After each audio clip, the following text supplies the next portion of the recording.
واحد مقلع واتكود ورقبتها معادن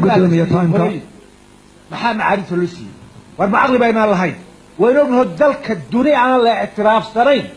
dunida international law baa jira dal aan la ictiraafsanayn cidina macaariiftiisa soo saari mayso waa been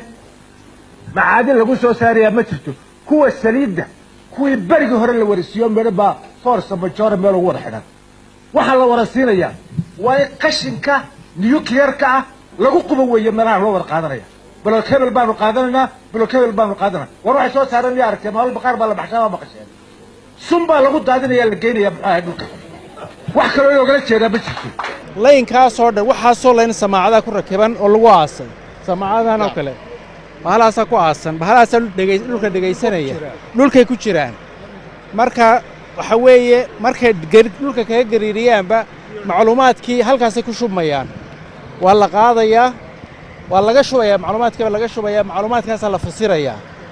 markaas la eegaya meesha ugu mudan ee ceel laga bilaabi karo marka blogaas waa kii bariga kanina waa kii galbeedka hadda halkaas aynu taaganahay 3,000 oo kiiloomitir ayaa la garaacaya 12 kiiloomitir baa way istaagayaan bahalahaasi 6 baa xagga ka dambeeya saraar ka shaqeynaya marka kuwaas oo kala sida kuwaas oo kala 12 kiiloomitir baa way istaagayaan markaas intay bahal blade dhexda ku yaalo oo arki doontaa intay dhulka saa u geliyaan ay dhulka kaga gariirayaan samaacadahaas dhageysanaya truck halkaas yaalo recording tragana moogta isaga marba oo amraya oo amar buu siinaya moogta 12 kiiloomitir way istaagayaan waxa soo macluumaad ayaa la ururinaya la fasiraya maxaas tafsiirta markay dhamaato ayaa la oranayaa meesheeba ugu madan qodaal laga bilaabi karaa marka waxay shaqadaas inoo soconaysaa ilaa 8 bilood bay inoo soconaysaa marka haddii ay macluumaad rajala noqdaan waa markay qodaalka bilaabayna aynu ogaanayna halka ay qodaalka ugu madan ka bilaabi karo mashruuca saaminta shidaalku wuxuu si rasmi ah uga bilaabay gobolka Sanaar iyo Togdheer waxaana uu gudbi doonaa gobolada Daadbaleen Maroodijeex Hawd iyo Sanaag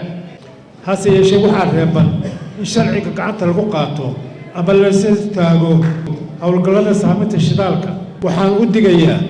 cid kasta oo isku dayda inay abaabusho khalkhal iyo rabshado lagu waxyeeleynayo amniga nabadgelyada iyo midnimada ummadda Jamhuuriyadda Soomaaliland waxaan si cadceed oo cadeynaya in dawladda aan dulqaadan doonin dibidaabyada dalka iyo dambiyada abaabulan ee qaranka lagu duminayo